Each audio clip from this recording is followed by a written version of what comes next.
communities, both coastal and inland, are finding themselves underwater.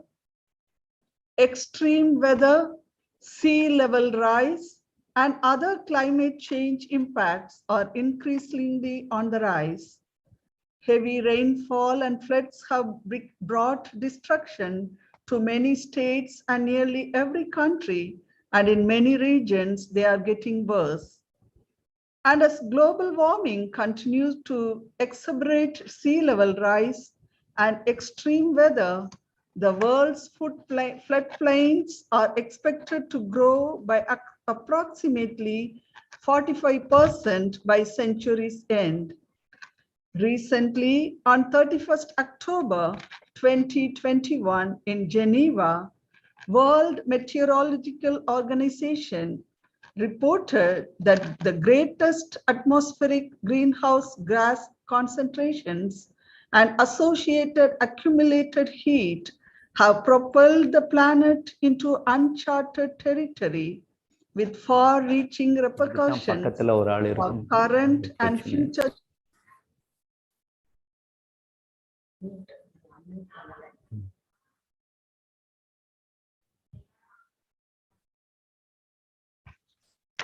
Amidst all these, we do find that 4 billion people, almost 2/3 of the world's population, experience severe water scarcity for at least 1 month each year. Over 2 billion people live in countries where water supply is inadequate. And it is said that half of the world's population could be living in areas facing water scarcity by as early as 2025. It is in this context of contradictions, the webinar on water resource management becomes a pertinent theme to reflect, discuss, plan, and to implement in our life situation and in the wider context of our world at large. Water resource management is the activity of planning, developing, distributing, and managing the optimum use of water resources in terms of both water quantity and quality across all water uses. It includes the institutions, infrastructure, incentives, and information systems that support and guide water management. It's also the control and movement of water resources to minimize damage to life and property and to maximize efficient beneficial use. Water management helps in developing efficient irrigation practices for the betterment of agriculture in the country. Proper utilization of water in our homes too can save the precious resource. Water management teaches us to use a limited amount of water whenever required. As scholars, educators, and prospective teachers, it is the foremost responsibility of each of us to inquire in this area of water resource management and educate not only ourselves, but also the society at large, so that the people and the government take initiatives to enter into a process of proper water resource management and create a space of prosperity to all people of the universe. I do appreciate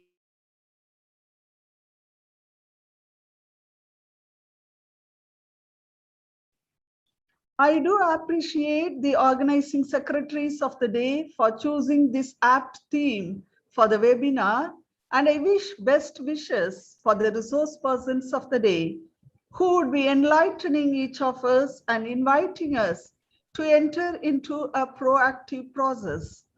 I wish each of you, dear professors, scholars, and prospective teachers, a great day of information, enlightenment, and an initiation of becoming a new and vibrant. Wishing you all God's blessings. Thank you, sister. An expression of good wishes and to recognize and reward the achievements, I request our Sister Secretary, Reverend Sister A. Gemma, to grace this occasion by her words. Sister. Respected Sister Vasanthi Madonna, Principal of the College, all the resource persons, respected professors and faculty members, and all student teachers. Good morning to you all. Water is essential resource for all life. We cannot rely upon monsoon. The flood water is not useful. Water is needed for sanitation, drinking, agriculture, and manufacturing. So water sources have been a continuous difficulty in several places in our country and in the world. Water management is part of ecosystem. When the environment has an impact on water. So we know all these important matters. So the field of water management resources will have to continue. Uncertainties of global climate change. We need long-term planning. So in our own places, let us see ourselves how the water management is there, how we can save water, that practical steps can be taken.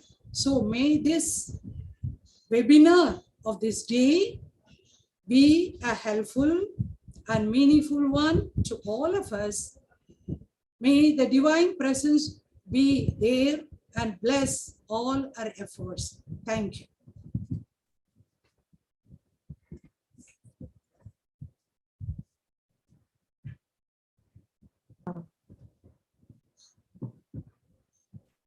Thank you, sister.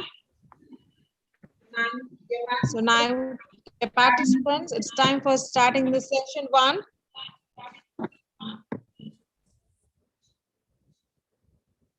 Yes. So the session is on the topic water parliament and river water management. So I would like to invite Mrs. Vanilla Shantrubi, Assistant Professor of English, for introducing our resource person. Ma'am.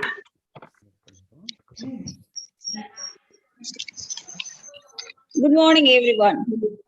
Kindness consists in joyfully loving and caring others.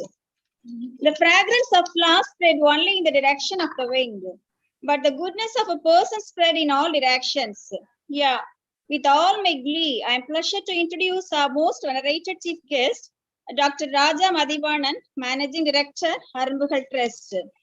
Sir is an illustrious social activist and known for his empathetic concern towards better society. He has completed his BA Sociology and Master of Social Work in Madurai Kamaraj University.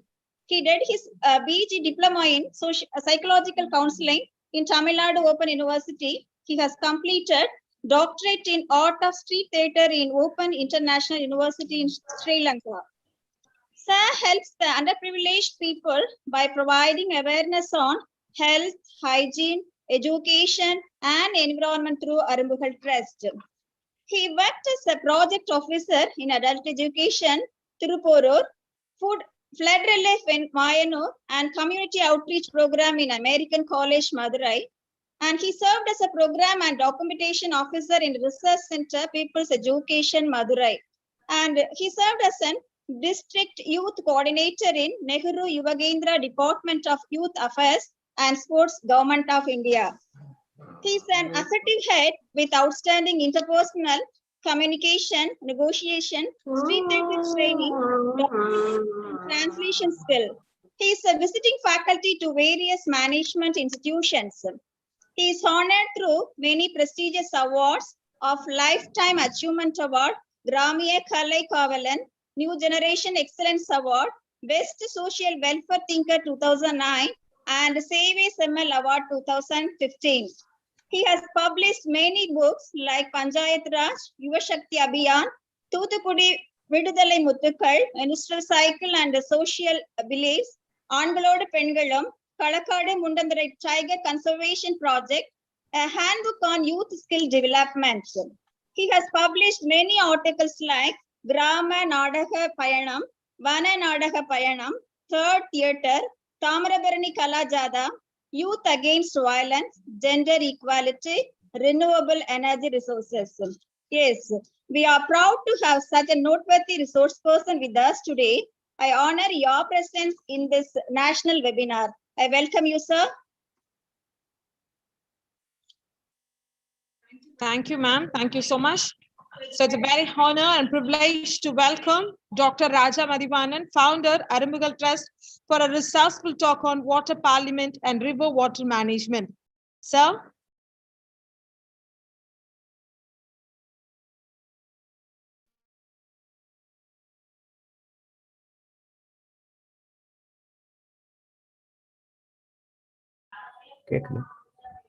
Mute. Sir, you're audible, sir. You can start. Sir. Yeah. Is it audible? Yes, sir. Yes, sir. Yeah.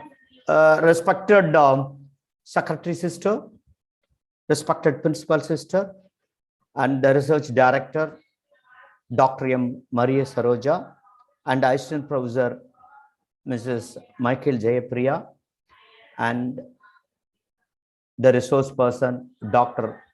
Abhaya Chellaya, and the participants and students. My sincere wishes to you in this nice day, that is the national webinar organized by St.Ignatius College of Education and our Arumbagal Trust. Good morning, everyone.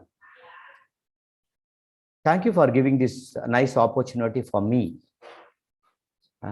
Actually, I'm not an academician, but as a social worker involved in the eco-development program, water is one of our concepts.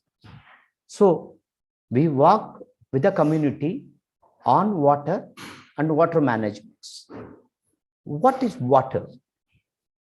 Water without man is possible.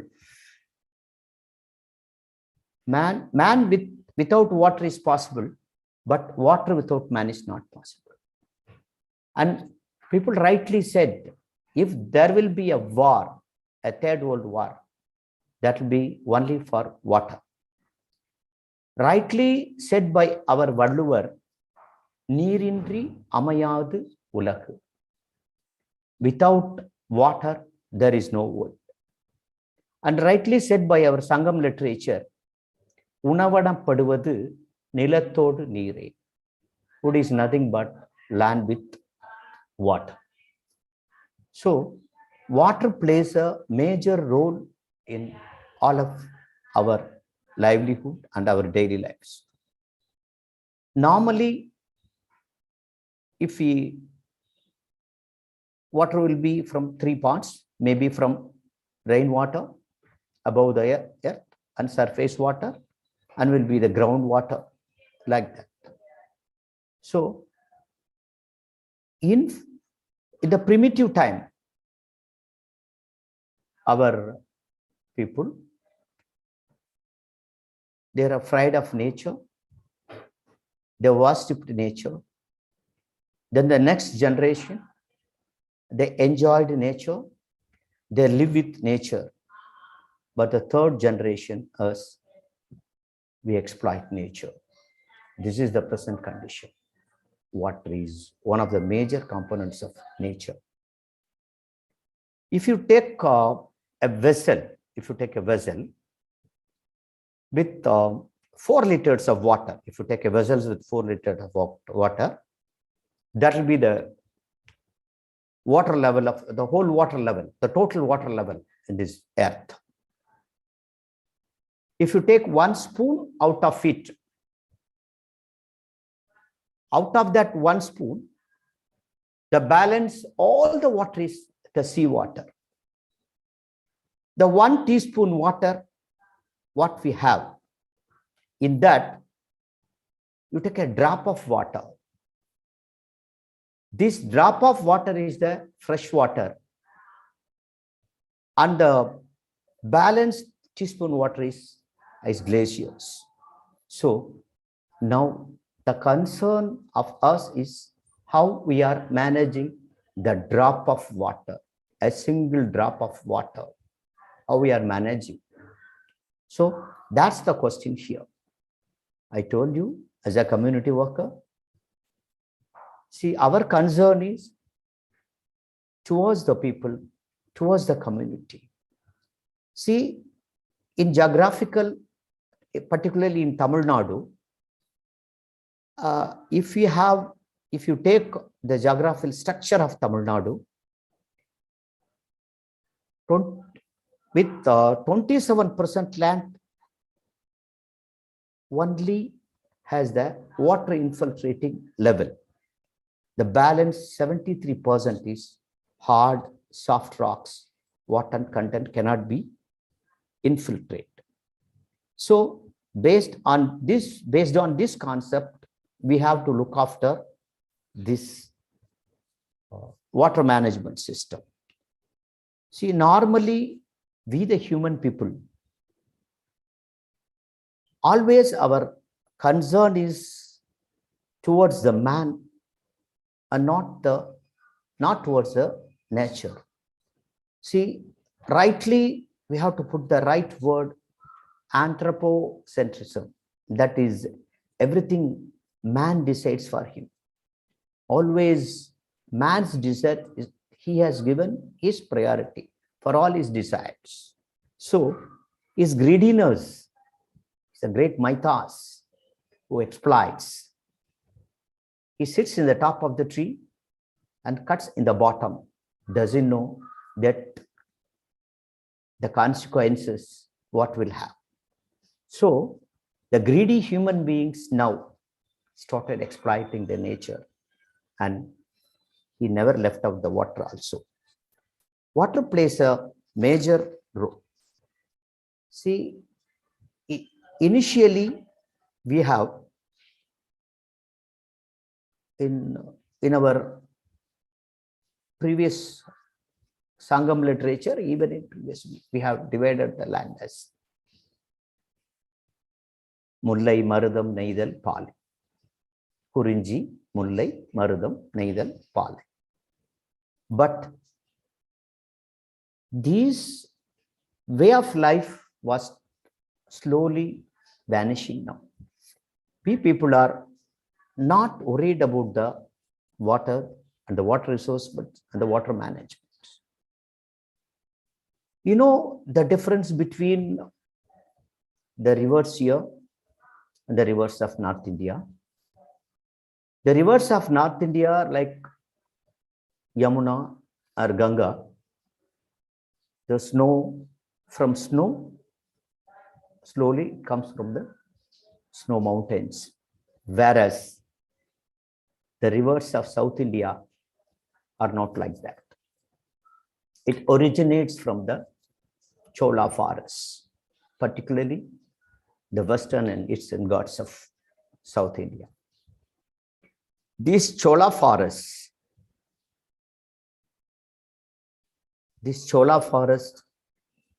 are the mother for all rivers.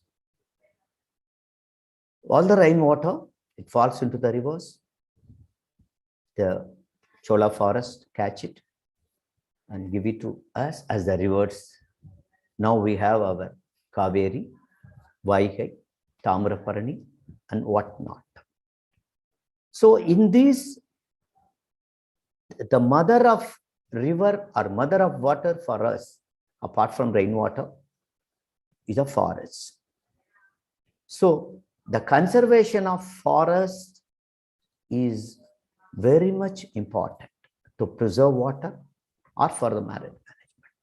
But the present situation is entirely different. Continuous encroachments, deforestations, forest fires, and all other things. Slowly, the the forest is vanishing. There was the other problems also. I remember one beautiful British man called John Sullivan. This John Sullivan is the founder of OT. He the man who from the OT. There was a story behind John Sullivan.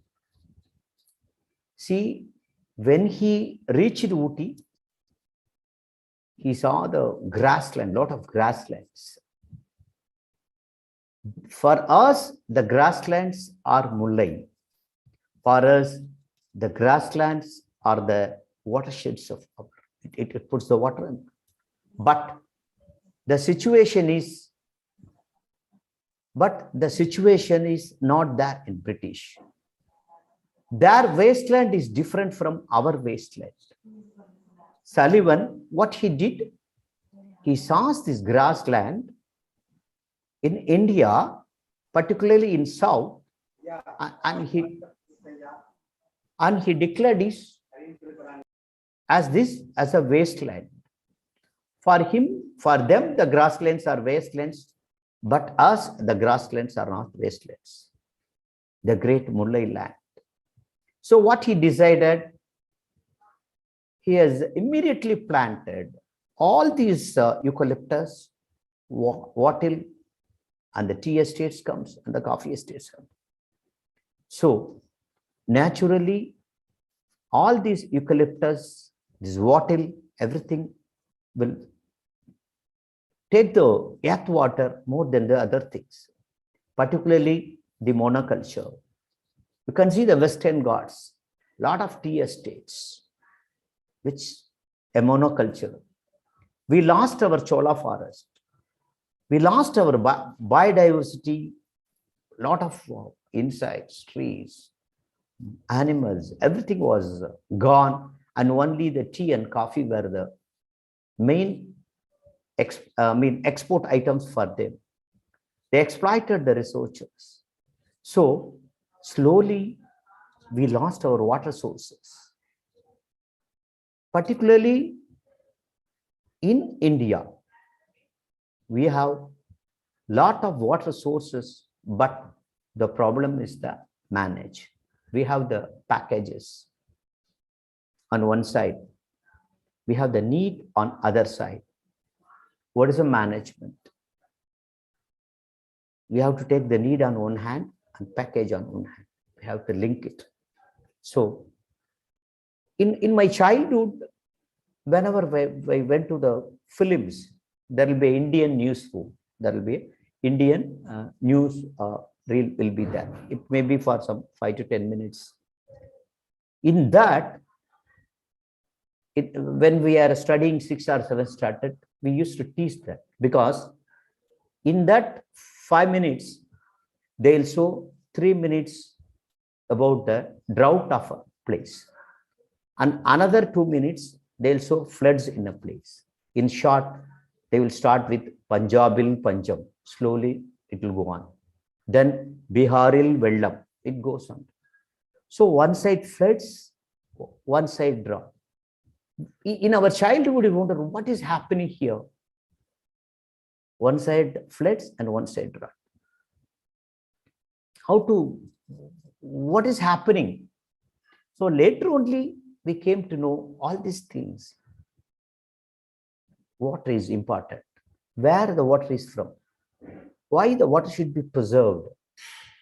And how far it is related with the day-to-day life of common people, agriculture, drinking purposes, and everything.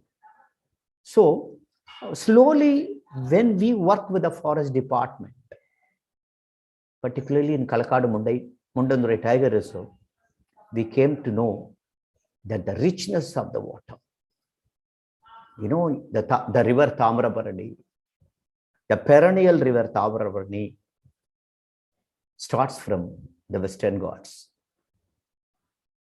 2 monsoons gives with 13, 14 beautiful rivers throughout the Western Ghats. Start in Aindale Podikai to Kutralam Hills. It gives the water Normally, our Western Ghats, the system of Western Ghats is, in the top, we have the rocks, stony rocks. And slowly, when we, in the bottom side of the Ghats, it will be sandy soils and other things.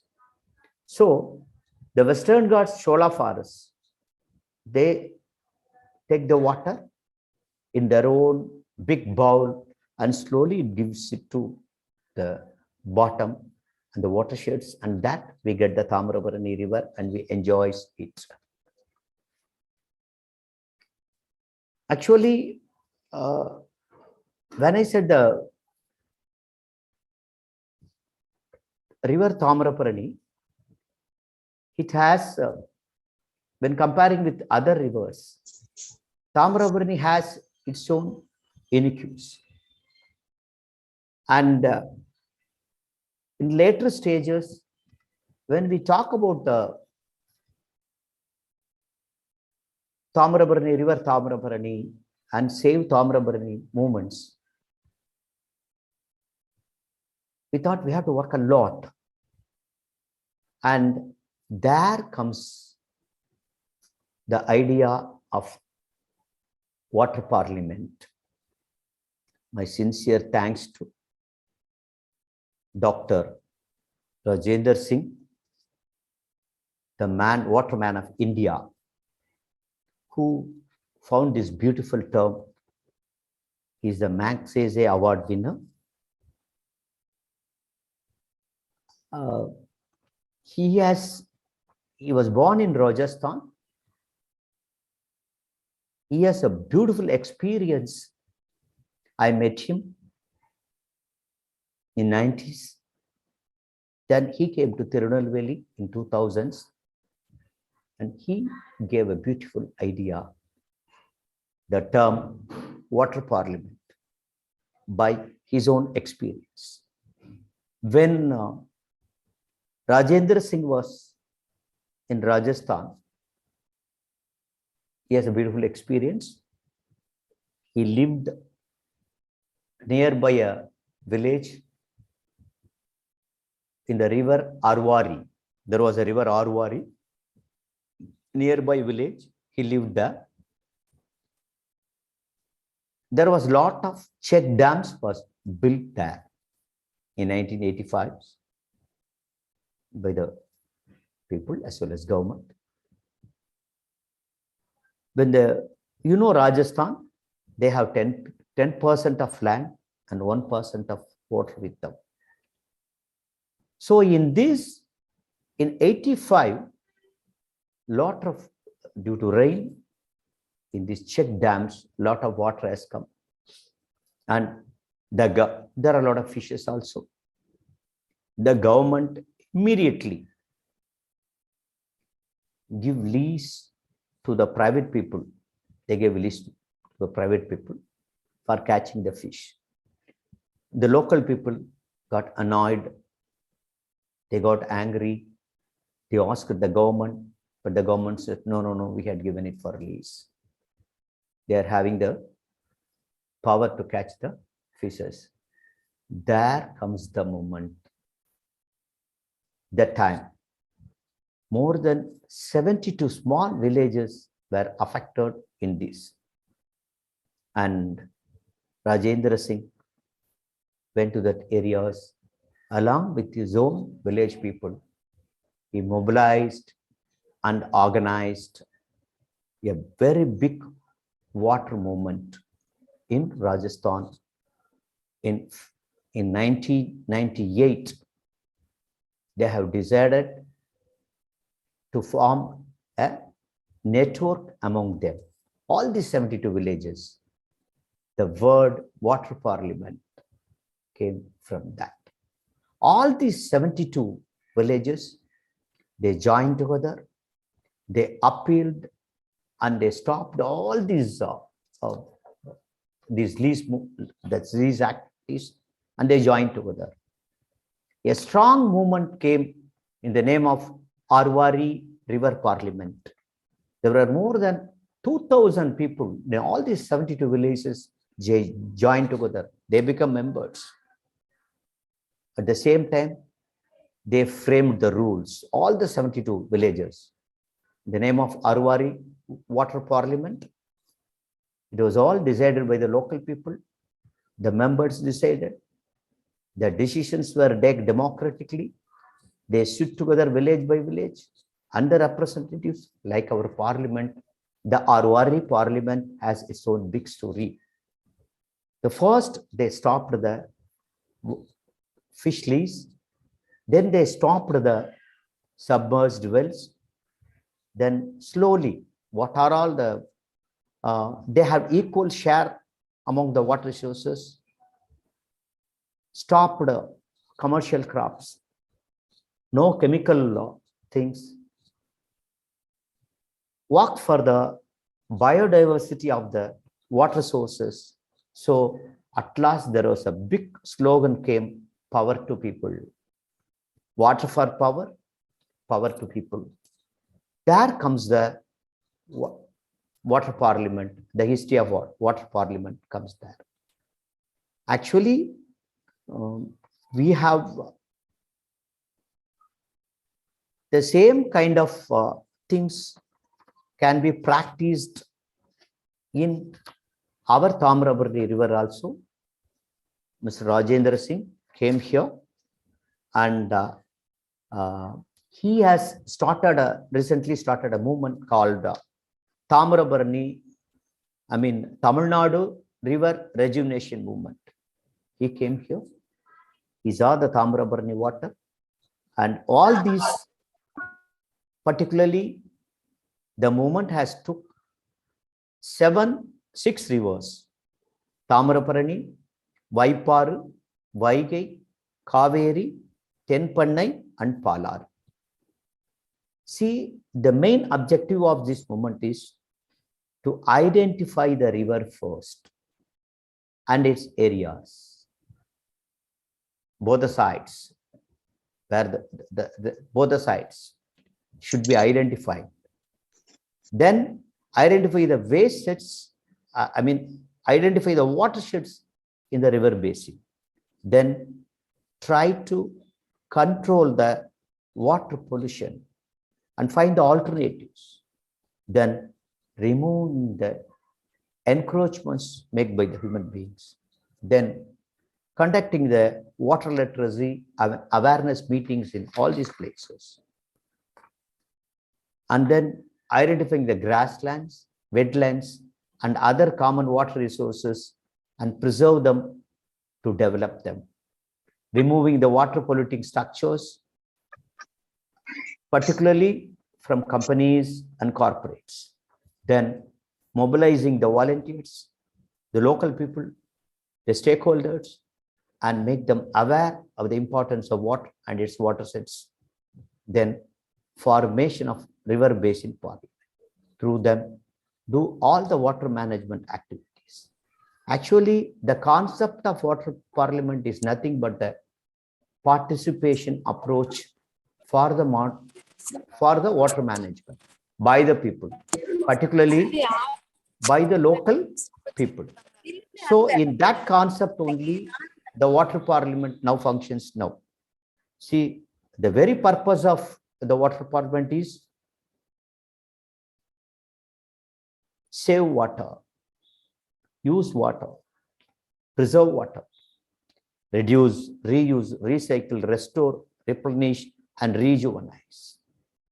A democratic way of people's participation to conserve and preserve water is the water management. Particularly by this time, I read an article by Mr. Vikram Soni and one Dr. Deva Sahayam. I read an article. It was a beautiful article. And I met Mr. Vikram Soni in Madurai also. They had given a beautiful plan.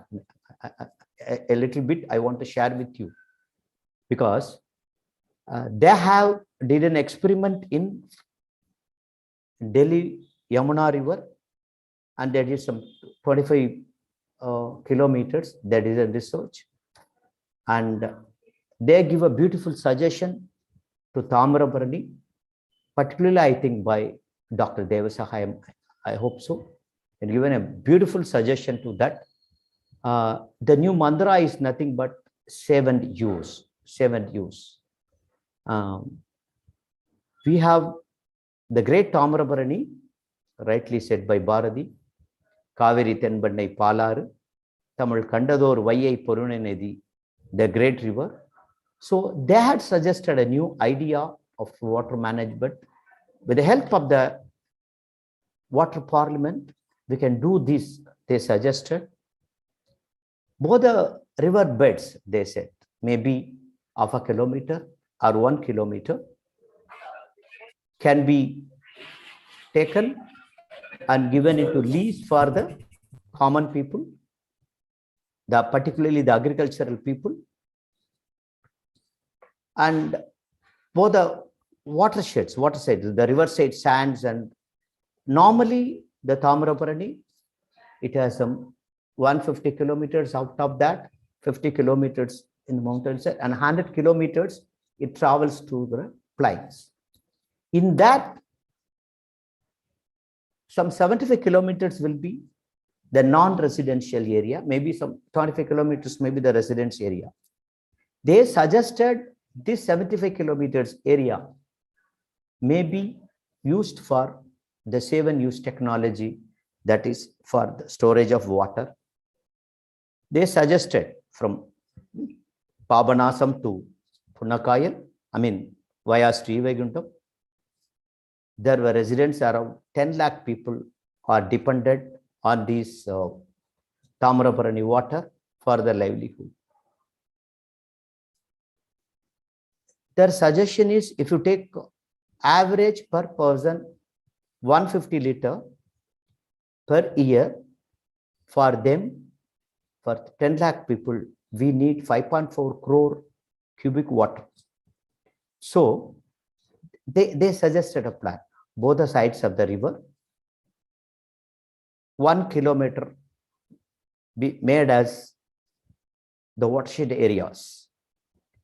Per year in that areas, the annual rainfall is 100 centimeters. If we take 50% will be stored in these 75 kilometers. Due to flood, sometimes the water flow 4 meters above. In these, the 3 meters we can able to save in the riverbed sandy acres. This is 50% to 20% of the water saving in the total rivers. So we can get per year 7 to 9 crore cubic meters of water. So what we need this is, see, we have to work on this 75 kilometers, 1 kilometer maybe this government and people has to be work joined together. 1 kilometers will be, both the sides will give lease to the agricultural people. Per acre, maybe orchards, fruits and other things may be planted in that. If we collect rupees 30,000 per acre, the government will get good income, as well as the agriculture developments will be there. Both the sides of the rivers will be saved, and the groundwater will be saved, and permanent income to government, and we can get lot of waters from Tamarabarani. And in the rainy days, we will get the water, as well as in the non-rainy days. The saved water will be made into the river also. So the soil erosion may be stopped, sand thefts may be stopped. So this kind of a beautiful plan was given by them. And this was a wonderful water management plan for our own river Tamarabarani. So if you want to save Tamarabarani, we should implement this plan. This is one of the wonderful plans because the same we walked with the forest, the participatory approach. When we are working with the Kalakadamundadari Tiger Reserve, initially in 90s, a program called Eco Development project has came there. We were invited to work with the department, and what we did is very simple. The Western Ghats, the Kalakadamundadari Tiger areas, from Tirunelveli to Kadayam, we had around 280 villages. 280 villages. It's in the buffer zone villages from the reserve forest to 3 kilometers. We selected that villages. We went there. We did cultural awareness programs. We mobilized the people. We formed the village forest committees with the department. We formed the village forest committees. With the help of village forest committees, the conservation started. We discussed with the people, divided the people into 3 types: red, yellow, red, green, and yellow. The red, who were totally dependent of the forest, were taken care of, and they were given alternative jobs, particularly like head loaders, the people who are poaching. They were given alternative jobs. They had given seed money, and slowly the village forest committee were strengthened. And now they are the real fencing, because they are real fencing for the forest. And slowly they are revolving the amount among themselves. Initially, the gas cylinders and others were given to them. Employment opportunities were given to them. Now they are strong enough to save those forests. You can see the KMTR is one of the best models through the participation of the people. It was visited by one and all from all over India. So like this, the participatory approach, whatever may be, like the forest, for the Tamarabarani river also, we need this participatory approach. Without people's participation, we cannot do anything. The people should be given ownership, whatever may be, because now the water owned by government, maybe the department's PWD, so the ownership come to the people. In the previous times, before British and even before that, the village people look after the water management. There are separate peoples. They look after the dams. They look after the water channels, everything. They have systems. They have norms. They have rules. They have regulations. They regulated water. They know which day for this village and which day for the next village. They decided among themselves. It was a successful way. But now the way is different.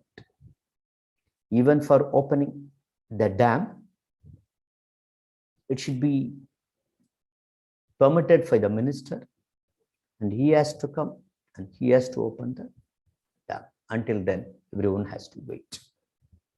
And there are dharmacol ideas also.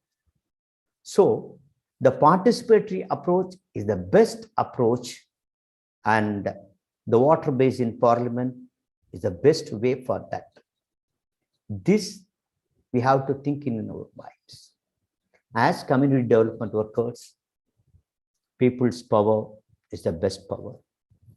Water should become right of every citizen. Water become the right of the citizen. We should give what is our right. So each and every one, every common public has a right on the water. That right should be given to the common people. It can done only by their own participation and creating a we feeling on every drop of water. if I feel that's mine, if I feel I need water, if I have a be feeling on that, all the rivers, naturally my involvement will be more. So that kind of attitude should be made among the common people. Water literacy and water management awareness should be given to each and every, from students to common people. Only then we can able to save our water, we can able to save our people, and India become one of the water resourceful countries. So make the people aware and make the people make them aware of the water management systems and water systems, and make them clear that they have a role, that they have a right on each and every drop of water. Then only our water problem will be solved. So for that, particularly for the river water management, let's form water parliament and participation of the people, and each and every village, the riverside villages, we'll make them aware, and we'll make the river as the perennial, particularly the Tamrabarani. The river gives lives to 4 to 5 districts. So let's keep it in mind. Let's start water parliaments in our river basins, and let's have a very good river management systems. Thank you for this nice opportunity given to me. Thank you all.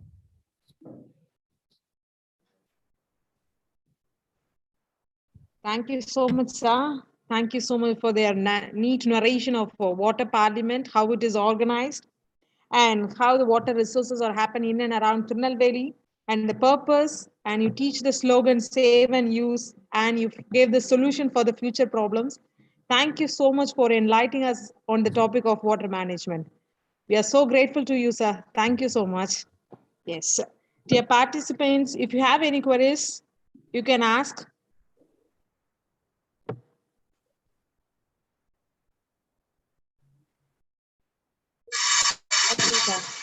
Thank you so much, sir. Thank you, ma'am. Yes. It's time for showing our appreciation and thanking everyone. Now I call upon Ms. Rashmi Shaveda, student teacher, to propose vote of thanks. Gratitude is an art which brings cheers to beautiful minds. I'm K. Rashmi Savera, standing before you to say words of gratitude. First and foremost, it's my privilege to thank Lord Almighty for His mercy, grace, and abundant blessings all throughout this webinar. It's my great honor to thank our magnificent secretary of our college, respected Reverend Sister A. Gemma, for creating this opportunity to enlighten our knowledge. It's my delight to thank our beloved principal, Reverend Sister Dr. L. Vasanthi Madonna, who encourages us in all our activities and made us participate in this webinar enthusiastically. And I would like to mention out a deep source of gratitude to our resource person, Dr. Raja Madhivanan, the founder of Armbughal Trust. Thank you so much, sir, for a thought-provoking speech over the spirit of water management. Next, I would like to extend my sincere, heartfelt thanks to the organizing faculty committee of this wonderful webinar, Dr. M. Maria Saroja, Research Director and Associate Professor of Biological Science, Mrs. Lata Madhivanan, Director of Armbughal Trust, and Mrs. E. Michael Jayapriya, Assistant Professor of Biological Science. I extend my special thanks to Dr. Deva Sahayam, Principal of Meston College of Chennai, for participating on this webinar.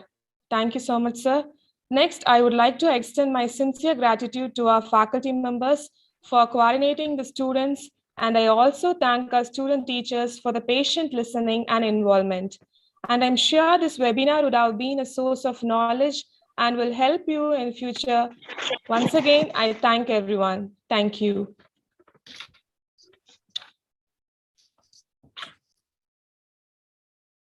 Thank you, Rashmi.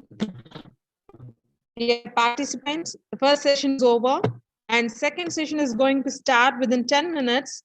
So the next session will be start after 11:40. Within 10 minutes of break, we will meet again. Thank you, everyone. Thank you, ma'am. Thank you so much, sir.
Good morning, Abhiyan sir. Good morning, ma'am. Welcome, sir. Welcome, sir. We'll start the session within 5 minutes, sir. Okay, ma'am. Okay. Okay. Thank you.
Good morning. Thank you for joining again for the session 2.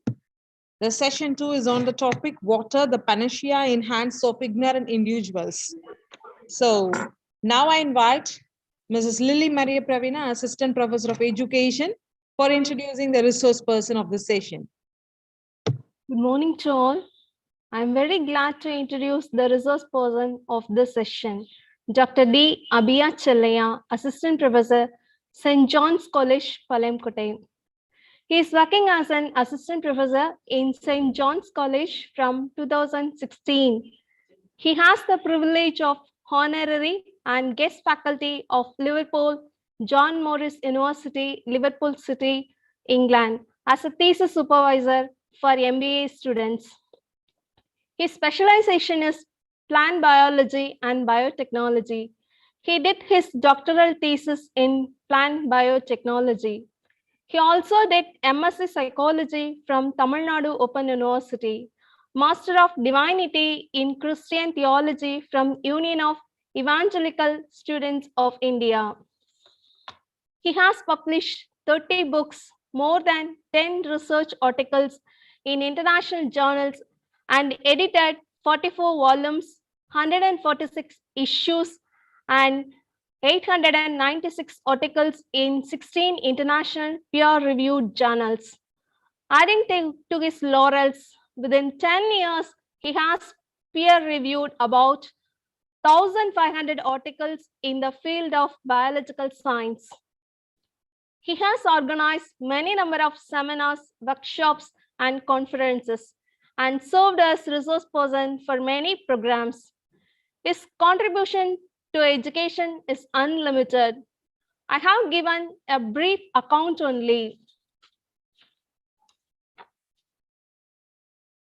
Apart from curricular aspects, he has been playing a vital role as administrative member and co-curricular extension activities. We are very proud to have such an eminent person for this session. Thank you so much, sir. Thank you, ma'am. Thank you. It's my pleasure to welcome Dr. D. Abhiya Chellaya, Assistant Professor from St. John's College, Palamkote, for the session 2 on the topic water, the panacea in the hands of ignorant individuals. Sir. Thank you, ma'am, for introducing me. Yes. After an introduction like this, it is very hard for me to speak. It is because your aspiration would have been increased to great levels. And if I'm not going to justify it with my speech, then you may not be feeling good after the session gets over. Anyhow, on the outset, I would like to thank the St. Ignatius College Management Administration for inviting me to give a lecture on this topic, as well as I especially thank Maria Saroja Madam for calling me to invite for this session. I also thank Priya ma'am from the Biological Sciences Department for coming out with a decision of introducing me for this program for the second time.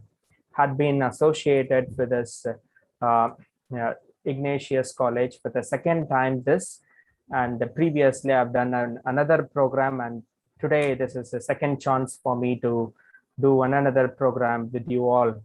And I thank you all from the bottom of my heart. Before I enter into the topic, could you please give me this share screen option so that I can proceed with that? Good morning. Thank you for joining again for the session 2. Yeah, sir. I have made you as a co-host. You can start, sir. So the panacea in hands of ignorant individuals. Sir? Yes, So- yes. Okay, it's okay now.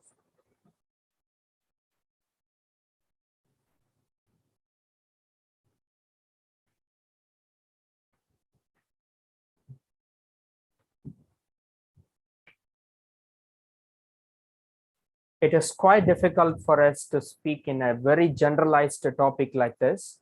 And if somebody asks you to speak in a topic like water, you must be having much amount of information on your head, but I don't know how far it is possible for me to do a justifiable work today, as the topic on the water is more suitable for the first resource person than me, as he is a field worker. I'm more an academic person. I have worked with the PWD department with for the survey of certain rivers 10 years back. So my experience before a decade would be much useful today to explain something regarding the water that we speak about. And if you take the water as a topic, water is something which is an elixir, as per the words of C.V. Raman.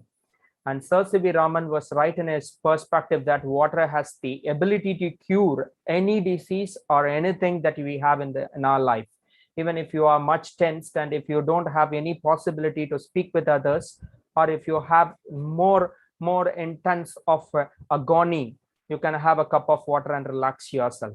Or at situations where you cherish a lot, if you are having much intense to have a happy mood, then you can also have a cup of water. So water is something which is very neutral, that you can have it at both ends, even at times of appalations and at times of a cherished condition, you can have a cup of water and relax yourself.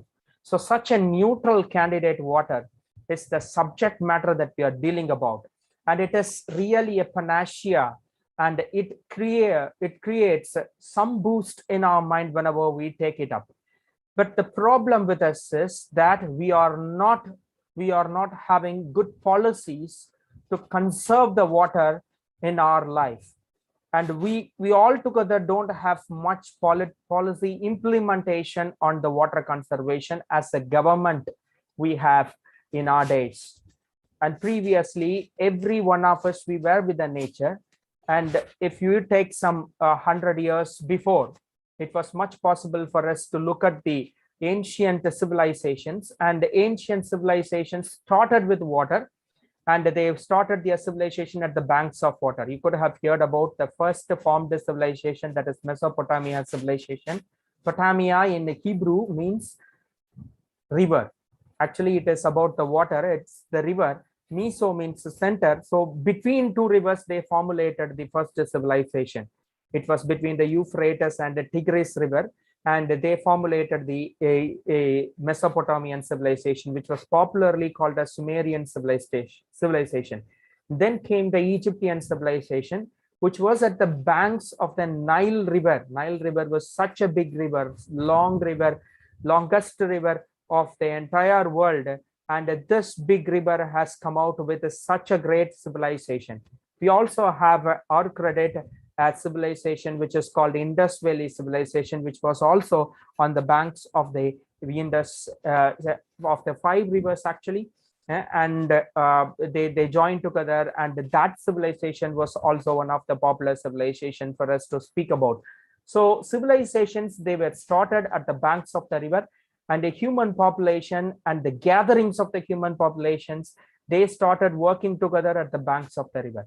So water was such a thing which was from the start useful to the human being, and it has many directive roles over the people of this world. And even before the existence of many creatures of this world, water was existing, and it was just something which has the capacity to provide us oxygen. You know, water is one important component which is liberating oxygen, and thereby we are getting oxygen from the plants. And plants are the greatest instruments which are making this water to liberate oxygen. And the plants that take up the water and break it down into hydrogen and oxygen, and thereby we get oxygen. So water, in all ways, it is something which is a panacea to say with. So we speak about water here, and water is really an elixir. And pure water is the world's first and foremost medicine. Whoever it may be, water is the first and last chance for us. Even a newborn baby needs water, and a man who is going to die, he also needs water. So water is something which is something very, very important for us, and it is the first and foremost medicine to save it. And if there is some magic in this planet, it is just the water to save it. It's because we can have water in all the 3 types of matter. It's available in the form of glaciers. It's a solid matter. We have liquid water as the water we see in the streams, and we also have water as a water vapor which is existing in the atmosphere. So water is a magic which has have the capacity to induce our psychological being, has the capacity to influence our philosophical understanding, which has the capacity to mediate with our biological being. So in all content of our life, water plays an important role. And we are made up of much contents of water.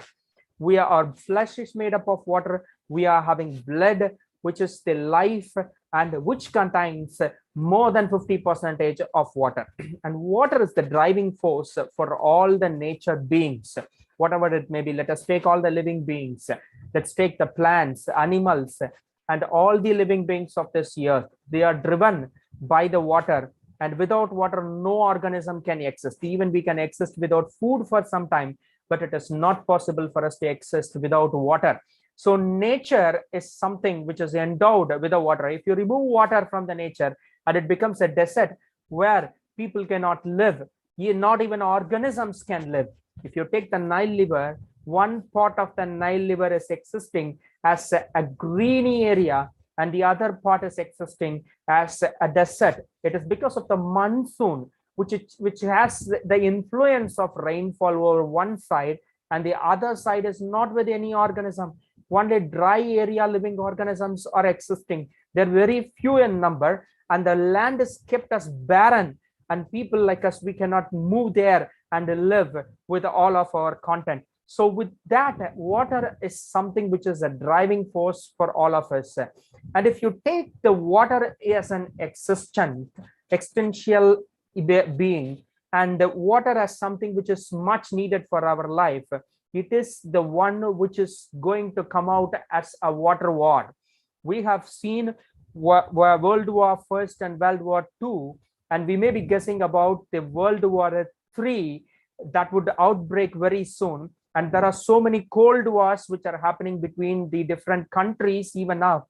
And we may be guessing about the outbreak of diseases as one important component for the World War III. And water is another component for the World War III. You know, there are more number of countries in this world which are thriving for water. We may be thinking about fossil fuels, which is one of the biggest economy creation in many countries, but water is equally important for us in case of the economy.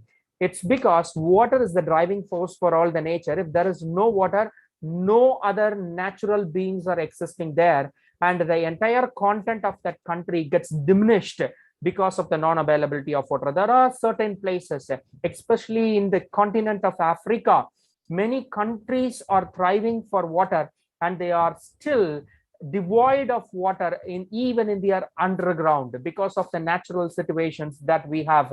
If you speak about Somalia, once upon a time, before 100 years, if you look at the picture of Somalia in the internet, it was such a beautiful country with many trees.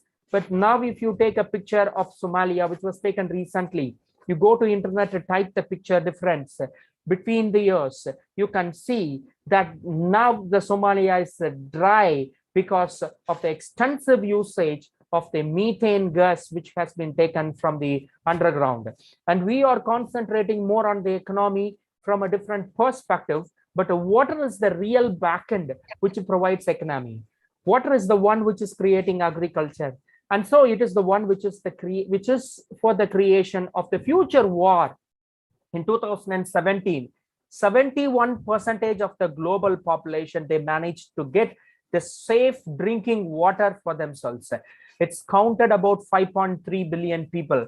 And you know, they were all living at the premier locations of this world, not on the downtrodden areas of this world, but in the places where people are devoid of resources, or devoid of money, with political challenges, with loose sands on their natural existence.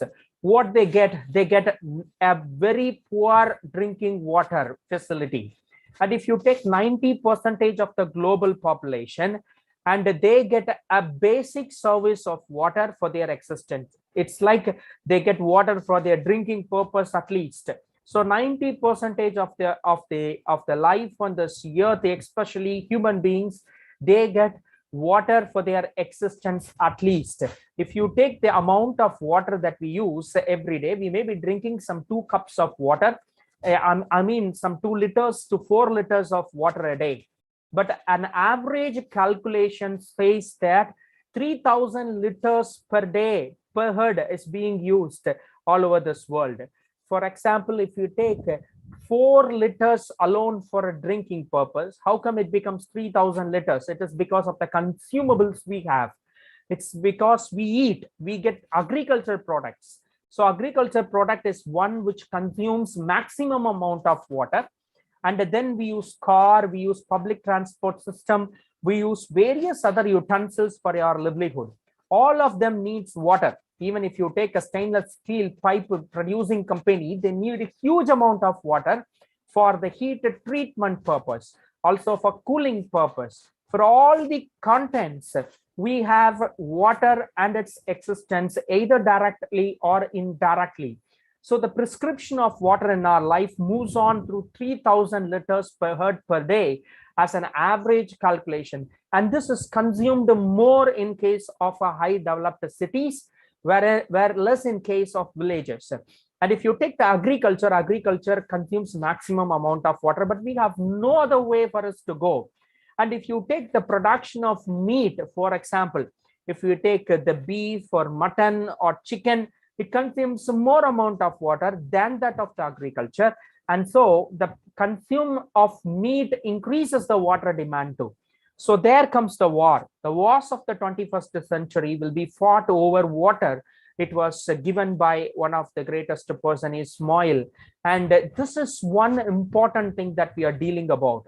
So if we don't plan to have water in our life in a very studious way, it is impossible for us to get the water war to be diminished. That will happen very soon. And the waste of the water is very plenty. And the resource of the water is a scarcity too. If you look at the water, it is very plenty. It is very plenty actually. But the waste is also equally plenty. So the water resource, which comes under a non-renewable resource, that is, a renewable resource, which is automatically produced by the water cycle of this earth, is also becoming very scarce, as we have very limited amount of drinking water existence in this world. We have drinking water rivers, we have drinking water in the lakes, streams, and at very few freshwater water bodies.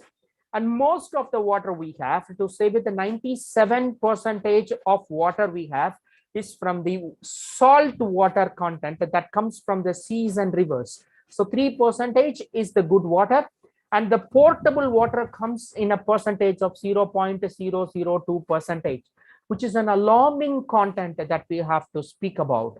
So the water and its existence is always much important for us to speak about.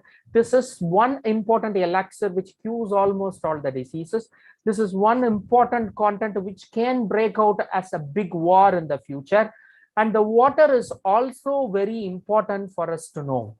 Why? Because we have certain statistics which are given by the WHO, World Health Organization.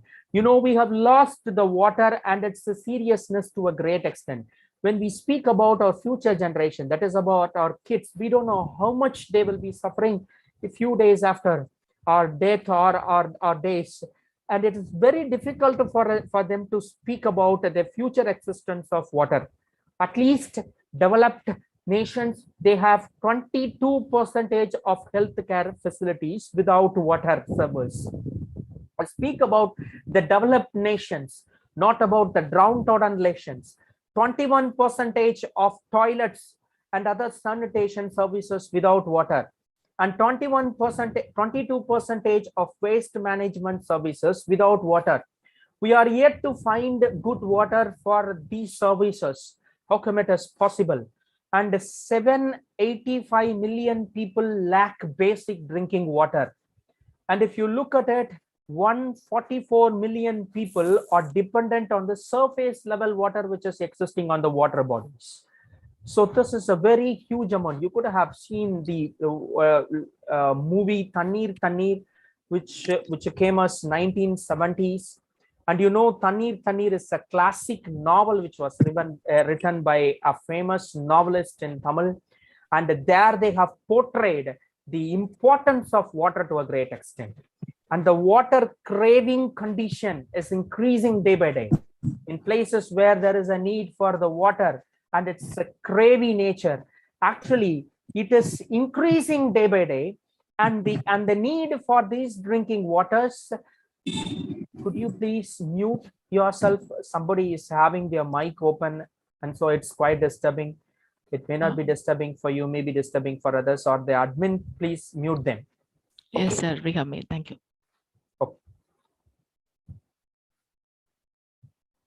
So the need for the water is much pronounced, even in 1970s in one of the old Tamil films. And you know, most of the population, that I would say that 4,85,000 of the population is dying in this world every year because of a disease which are related to diarrhea, dysentery, typhoid, which are all spreads through the water, is a death cause for more than 4 lakh people, nearing 5 lakh people. And in 2025, it is a prediction by WHO, half of the world population will be living in the water stressed areas. There are places in this world which were dated like they will be devoid of even one drop of water. For their water, they have to purchase from other places. They have to portray, they have to get the water from the other places, transported through big pipes. There are cities in this world which are changing into such conditions that we have to make this water a serious threat for us. If water and its pollution is not taken seriously, this will change as a big threat for us in the very future, and that may also create some serious war. You know, a survey was taken and it was published in Statistica, which says that the population kills 8.3 million people annually because of water pollution. And the shock is there that it is estimated that the death due to water pollution is very high in India, even it is less in Nigeria. If you look at Nigeria, whenever there is a talk about Nigeria, we feel pity on such places because there is no good political condition. And those people who are living in such places, they may not be having good economy as though we have, but still the death due to the polluted water is less than Indian population. Maybe the population is very high in India. That is one another count. That is why India and China has taken the first 2 places. China is having 4 times bigger the population of India, but still their death due to water pollution is lesser than India. Consider the seriousness that we have to import in case of India. Brazil is having very high population, but still it is one of the country which is having low death maintained due to water pollution. So we are in a situation which is alarming for us to speak about water more and more. And that is much important for us to take it into consideration. You know, we are having so many failed parameters. We have taken many strategies, and those strategies have failed to a great extent. And you know, in Indian subcontinent, Chennai comes the 2nd place in almost all the failed parameters in case of water conservation. We have many failed strategies due to different political party changes, due to loose structures in the politics. We have lost so much. One political party favors one strategy, and when the other political party comes into being, it changes the strategy to a different one, and the previous strategy is hampered altogether. This quite often happens in our place. We have been witnessing it for more than 2 decades. This is happening in almost all the party changes. We are facing this. Delhi is one place. Delhi is a very small place. If you take the city of Palangotai, that itself is the place of the entire Delhi. But if you look at the Delhi city has many strategies which are failed. The climatic situation is different. Yes, of course, but we are poor in the planning of the strategies to implement the conservation of water. So this is very important for us to consider. This is alarming us to take a different strand, even though we have water bodies. How far the water bodies are existing. Look at this picture. This picture is showing us the condition of a water body in our place. How this is. The water body is not cleaned. It is not properly maintained. Not the social conservation aspect is there in the people nearby, not it is on the heads of the government officials too. Then how come it is possible for us to do this? We as an academician and the students, we do not have this too. And who will take the point to march further to make all this implementation good? It is very impossible for us to have. You know, the statistics, one another statistic says that among 70% of the country's population, 0.2 million population is living in the rural areas. And you know, most of them are having unsafe water for their drinking purpose. Either their water is mixed with the feces, their water is mixed with the drainage, their water is mixed with the chemicals which comes from the industries nearby. They won't care about it too. They are drinking such unpotable water. What a different condition it is. 70% of our water in India is contaminated. And you know, we are ranked among 120 countries. Among 122 countries, we are 120th one in the water quality. What a bad strategy we are following. Think about the water we have. We are having 70% of contaminated water. And among 122 countries, the water quality is very low, and it is said to be that we are second from the back. We are second from the back. What a poor rank we are having. We are second from the back. And 600 million people are facing extreme water stress in India. And the scarcity of water is much high. It's much high. 40% of the water will not get drinking water in 2030. This is a portrait which has been given by one water conservation movement which is acting in India. If 40% of population in India will not be with the drinking water, what will be the situation here? Water will be sold out for a very high price. A TED talk is there. A TED talk is there on the internet, and if you go to YouTube and type water TED talks, you can hear that. And it says that the sale of water is the poor, very poor thing which is happening in India. You know, we are saying that the water is sold at a very cheap price. 20 rupees you can get water. Water is such an elixir, you can get it.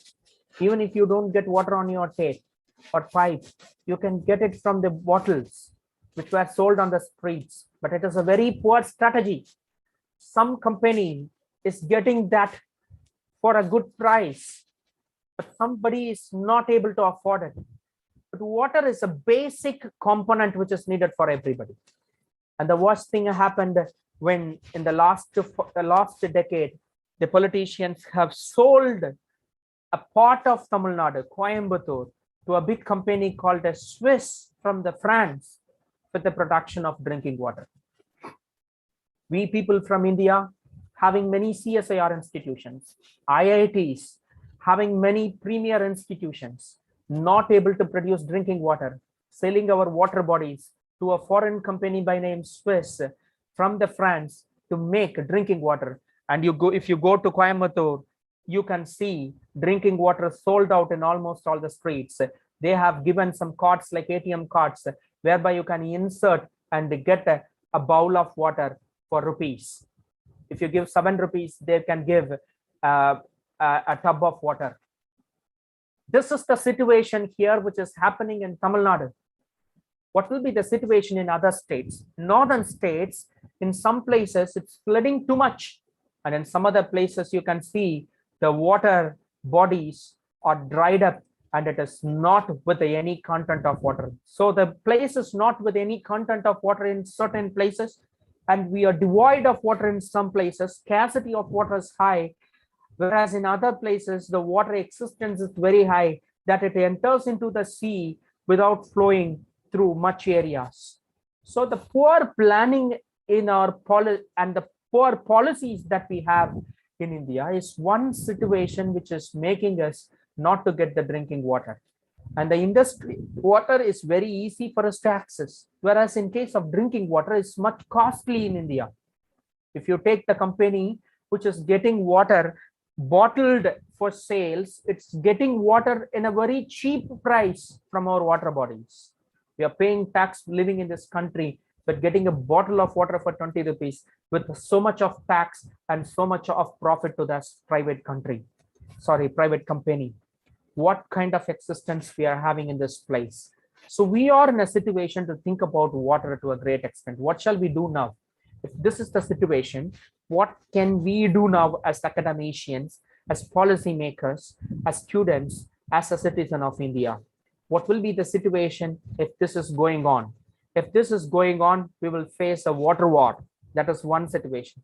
There will be high scarcity of water. Death due to water diseases, as well as the scarcity of water, will become very high. We will be with so much of unrated diseases, and we don't know how to stop them too. We cannot make our waste turned into fertilizers or decomposed materials. Without the help of water, there is no possibility for us to have microorganisms existence too. So what will be our situation?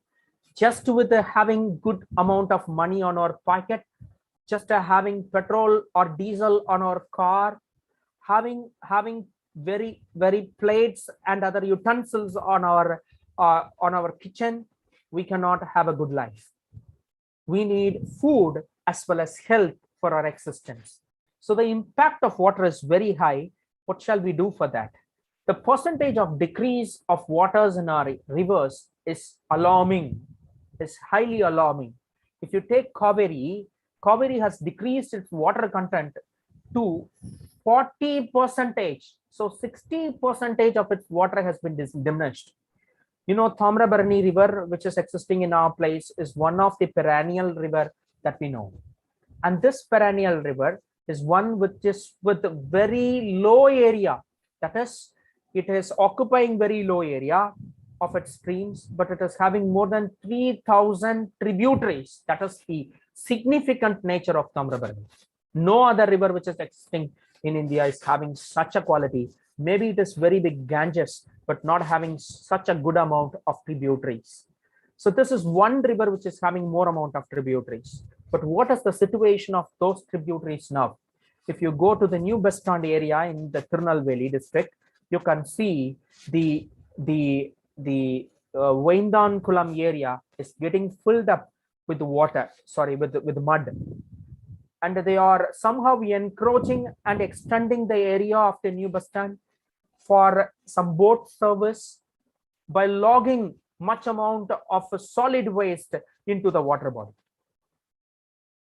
They are filling the water bodies, making it as stagnant areas, reducing it. What will happen in the future, we don't know. Sir C.V. Raman in his letter, What Are the Elixir of His Life, says, What are the elixir of life, says like this: rain-fed tanks are the source of water. It is not glaciers which are the content of good water. Maybe it is the content of the good water, but we cannot say that it is a good content. It is because when the glaciers comes down, it mixes with the seawater and the oceanic tides, they take away the glaciers. But we need some potable water, some good water for our existence to drink and live. What happens if that water is getting diminished? The perennial rivers are getting diminished. Ganges has reduced more than 50% of its water bodies. Kaveri has reduced more than 60% of its water bodies. And you know, almost all the rivers have reduced more than 30%. This is an alarming one. This is an alarming strategy that we have to look at. This statistics was taken in 2012, and if you look at now, the situation of now may be more alarming. We have constructed the bus stands and many social concern sites on the water bodies. If you go to the new bus stand, which is constructed in the Coimbatore area, Chinganallur bus stand, that is on a small pond area. The entire pond was filled with sand, and they made this bus stand to be existing. And in one river at Salem, they have sensed that the flooding is very high. And so to make the water flowy, they have made concrete flows inside the water body.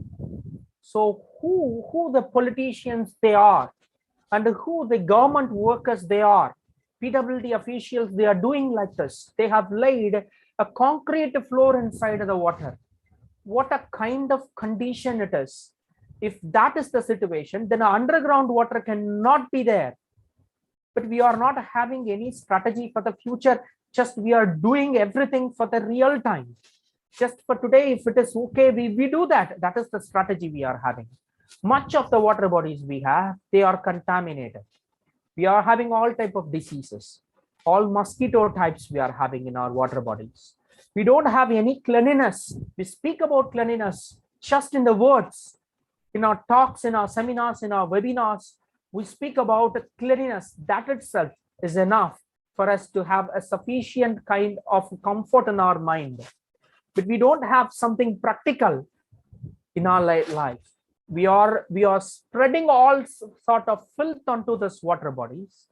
And so it is very difficult for us to get the water bodies without contaminated water. You know, in the old book, this is a very old book, which is present in the Bible, one of the oldest books which is present in the Bible. And this is a book of Job. And in the 36th chapter, 27 to 28, there is a line like this. For he maketh small the drops of water. They pour down rain according to the vapor thereof, which the clouds do drop and distill upon the man abundantly. This speaks about the hydrological cycle we have. One good source of water we have is from the hydrological cycle. We have a water cycle, beautiful water cycle. Wherever the water comes from, it moves on through the areas of our land, and where it gets evaporated, it condensed and be there. Once again, it precipitates, come down as rain, and it wets the land we have. And this becomes a cycle, and thereby we are getting good water. But half late, we are not more concentrating on the cycle to get the water. We are taking water from the underground. That is one another problem. If you say about the source of water we have, the source of water we have is the underground now. But actually it should be taken from the skies. And the process of water cycle is very good, that the surface water gets evaporated and it condensed in the form of clouds, and it gets precipitated, and once again it comes down as rain, and it wets the area we live by. And this is the water that we have to take. But half late, in the past 100 years, we are taking groundwater to a great extent than this type of water that we can get. So we have made all the ponds to be filled with the sand. We have encroached many of the pond areas. Our water bodies are getting diminished. We are making our rivers thinner and thinner, and we are encroaching the areas of the water bodies to a great extent. We get water from the underground. The drinking water, which is pumped from our place, that is from Tirunelveli, is an underground water. We are not drinking the direct water from the Tamrabarni river. We are drinking water from the underground actually. So the underground water is one which is used as a source. But if you look at the water bodies and their sources, there are so many water bodies and their sources which are existing. We are not concentrating in all these water bodies. You know, more than 44 types of water bodies are existing. At least we have this number of water bodies, 8 water bodies we see every day, but we don't rely upon these water bodies. You know, one of the great scientists and a social worker, a practical man, Nammalwar, he said like this: getting water or searching water from the underground is alarming. You have to seek water from the skies. These are the words of Namalwar. Yes, it's correct. If you deplete water from the underground water is very valuable, that it needs years together work for its existence. If you take all the water from the underground, then you get more scarcity for water than you cannot get from the top, that is from the skies. So this is an alarming situation that we are having. We are searching water from the underground. You see, this is the basic chart that we get. From the streams and from the rains, we get water. And the streams are flowing through the region, through the land. And the land surface takes up the water. There are different types of water. You could have studied this in the science book. Some water is called capillary water, which is possible for the plants to take up.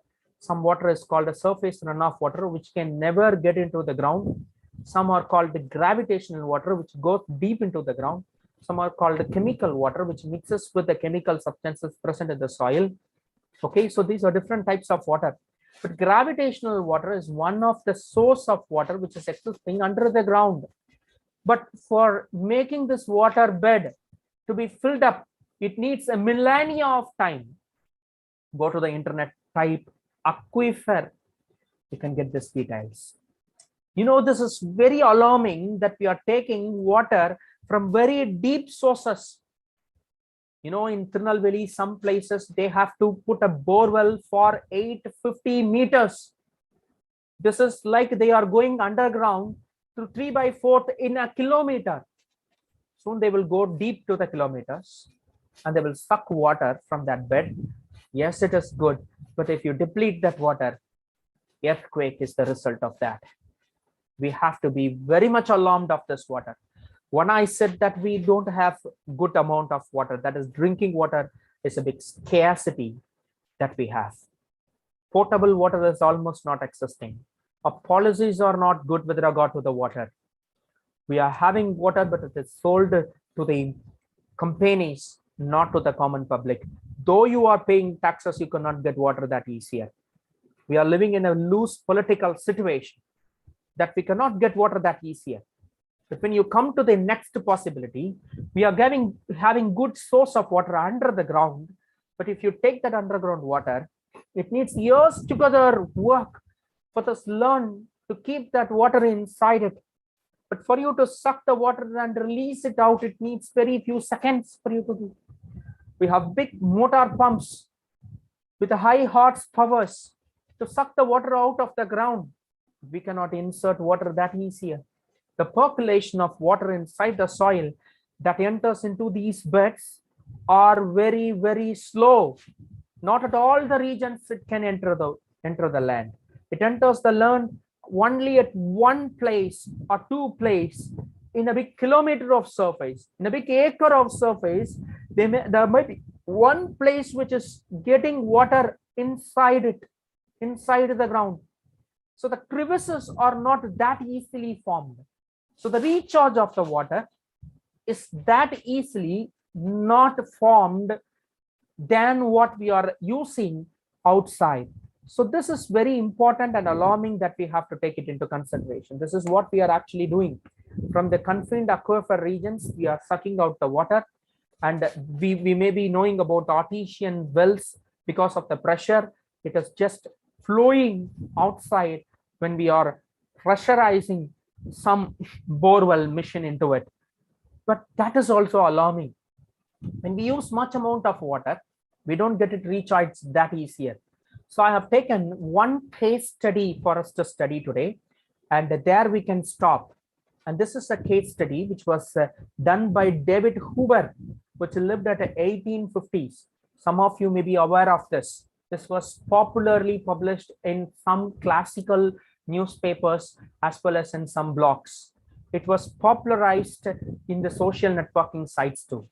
Even many videos on the YouTube are speaking about this. David Hoover was a British officer who worked in this place in 1850s. He was a hydrologist and a natural water management researcher who worked at the then Tirunelveli area, that is the Tirunelveli district. And I'm really surprised when I looked at this case study.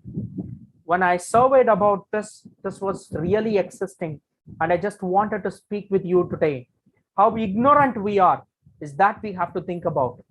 I don't know, even a person who is working today in a place similar to a work that this David Hoover has done cannot do some research like this. You know, in almost all the lakes, ponds, and our streams, we are having a stone which is made to note the mean sea level. You may be knowing about mean sea level. Mean sea level is a surface level which is correspondent to the sea level of the nearby area. So almost all the lakes, they are having mean sea level. This mean sea level is the one which is much useful for us to rate the water table.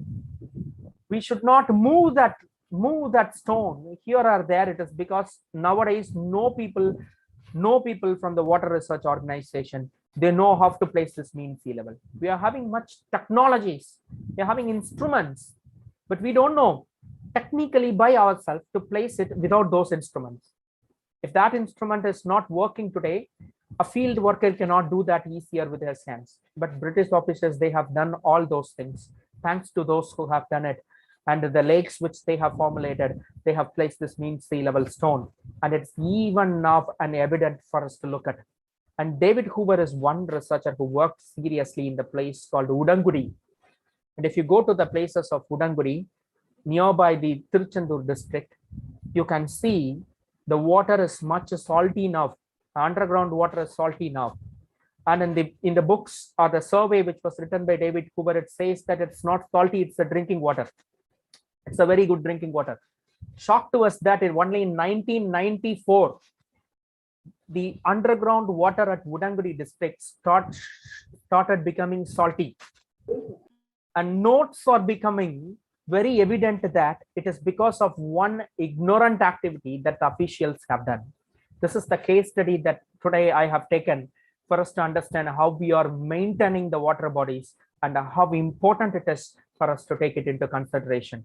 You know, this is very important for us to know. It is because this is a story of how a drinking water under the ground has become salty in few years of time. Just in 14 years of time, it has become a salty water. It was once upon a time a very good potable drinking water, and now it is becoming very salty. And in 1994, first it has shown that traces of salty nature, even though these districts or these villages are nearby the sea, they had been with a very good amount of good drinking water under the ground in 1800s. But now it's much salty, and much salt water gets into the underground from the sea. And why this is the story which we are speaking about. You know, this is the place I'm going to speak about. This place is called Mengnanapuram, and this here comes the Udangudi district, and this is the Tirunelveli Sea. If you go to the Tirunelveli beach, you can see here. This is called Alandalai, a place which is also having a small beach area. You know, this is a place which is having salty underground water now.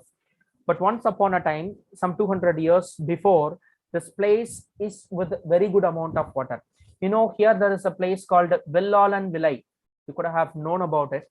But this very name Vellalan Vilai was named after the amount of flood it has received. In Tamil, we use the word Vellam for flood. And so Vellam Aluhindra Idam, the place where the flood rains, is called Vellalan Vilai. There comes the name. But if you go to this place now, you can see much amount of sand there, but there is no flood. It is with a dry situation. And we don't have much amount of water. What happened to this in 200 years of time? That is what we are going to see now. And this entire area is with the salt water. How ignorant we are. We need water, but still we are not able to get water. How come it is possible? We are having a power plant here. This is the Udangudi power plant. And here we are also having a big city-like condition, which is increasing the population day by day. This is the central place of Tiruchendur district where Nangai Moli is present, the nearby area. Okay. And if you go down, you can have Mudalur and all. So this is one area whereby you can have good amount of population settled. And this is another view you can see. So this is the area, Chingambatti Jamindar area. This comes under the Western Ghats, where the Tamarabarni River is produced. And here starts the Tamarabarni River. And from this place, Tamarabarni River originates, and here it moves, it comes to the district of Tirunelveli, it moves to the district of Thoothukudi, and it drains at Koyalpattanam, a place here. So in this map, if you look at the regions which are plotted as green, it is nearby the area of Tamarabarni River. Thanks to the Tamarabarni River, it is flowing every day, every month and every year. And so we are getting a greeny area even in the satellite map. So this area is very green, and it is because of the Tamarabarni River. Here comes some tributaries which are called the Karumeni River. There is a river called the Karumeni Aru, which is flowing here, which is a small lake, small river to consider with. I worked with this place, Karumeni River, in 2011 and 2012 for a survey under WRO and the IMWAM project. So I know about this area. So this Karumeni River is flowing here, and it is having many tributaries in this area too. And this is the dam which we have in the Tamarabarni River, which is called Sirvaigundam Dam, a place which is between the way to Thoothukudi and Tiruchendur. So this area is more or less dry, with a region called the Theri region, Theri Kadu. In Tamil, we speak like Theri Kadu. It contains some red soil area. And more or less the vegetation is very different here. And the river that flows, once upon a time, before 200 years, it was a flooding area. And almost all the water bodies, they are filled up every year, and the regions are with much amount of water that it has received the name as though the water is raining there. But now if you go there, it's more or less like desert at most of the regions. Why? What is happening there? It is with salt water under the ground. What is happening there? If you look at the places here, I've given this in Tamil, it's because many can understand. It's like David Hoover has written in his survey that the river, there are certain streams which are present there. Small lakes, ponds, and streams which are present there. There is a pond at Magnanapuram. There is also a pond at Sarayanary. There is a village. Here comes the place Sarayanary Canal. This is the Magnanapuram Canal. Okay, this is the Magnanapuram Canal, and this comes the Sarayanary Canal. And nearer to that is Patangiri Canal. And if you look at this Patangarai Canal, and if you look at this, the present flowing of the water comes like this. First, the Magnanapuram Canal fills down, and then it moves to Sarayanary Canal, and then it comes to the Patangarai Canal. But previously, before 200 years, if you look at this area, first the Magnanapuram Canal fills, and then it moves to Patangarai Canal, and then it goes to the Sarayanary Canal. It is the way of water transformation is different before 200 years. Why? Because now we have changed it. It's because Magnanapuram is nearer to Sarayanary, and so the channel or the canal that we can make is easy for us to get from Magnanapuram to Sarayanary. So we left this Patangarai Canal and made it dried. Actually, it is in a dry situation. The canal is very far away, and so we are making different distributaries from the Sarayanary Canal.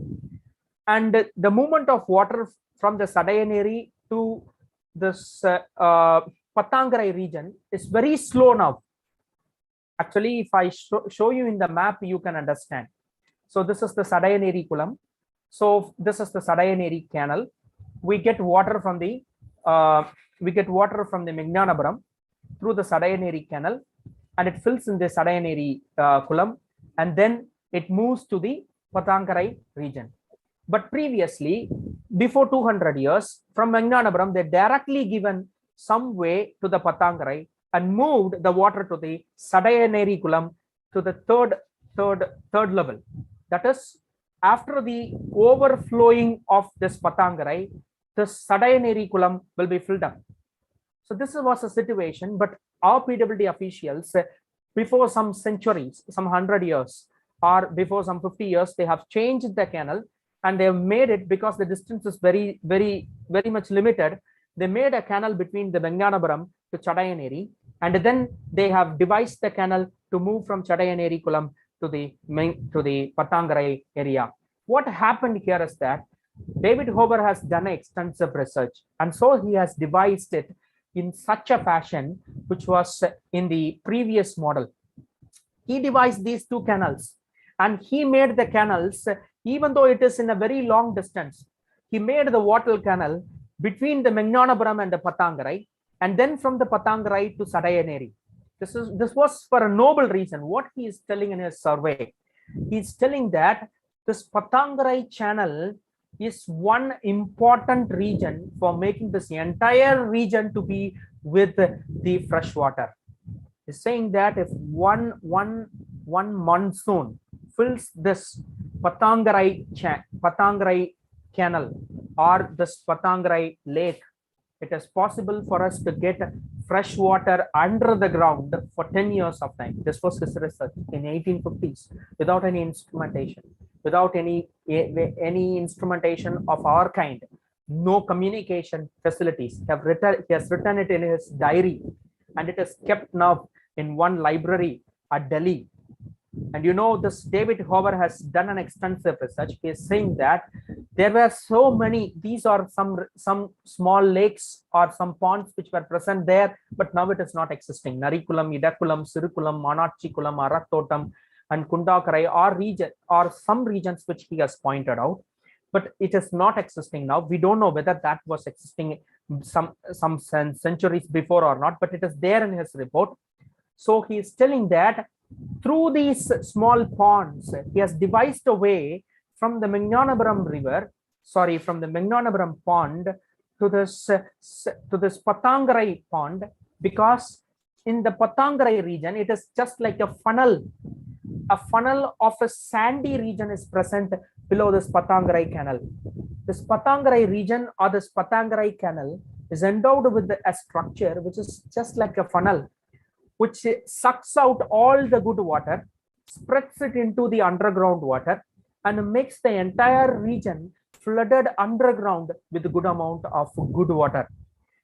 And even if there is an influx of the hard water or salty water from the sea, because this is nearby the sea, they may have some influx of sea water under the ground, but that is not sufficient for it to make it as a salty water.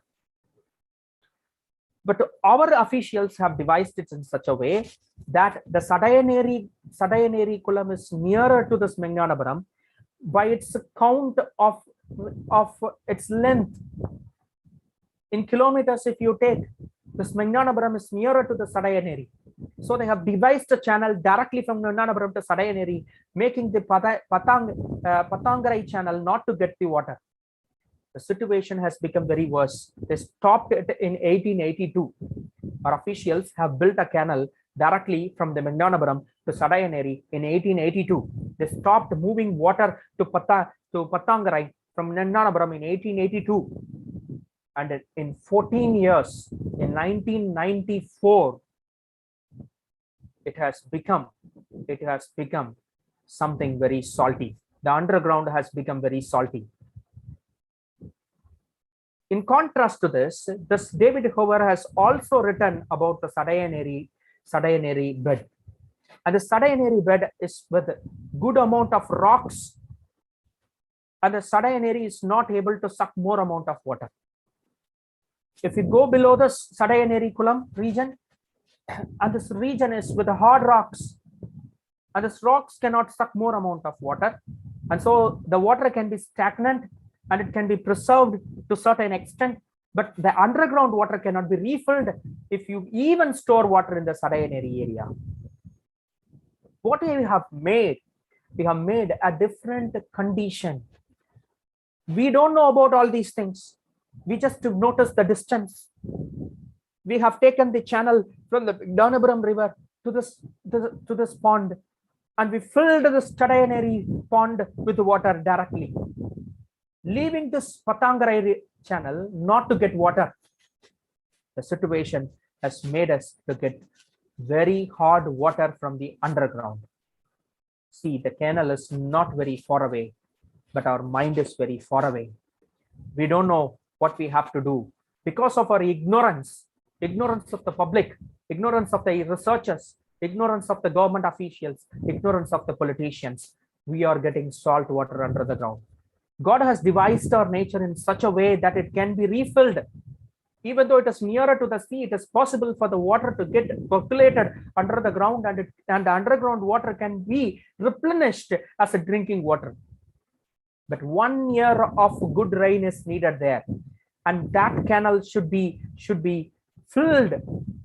But now if you go to that place, that canal was reduced, and that Patangarai canal is existing in a very small place, and it is not filled with water in almost all the years.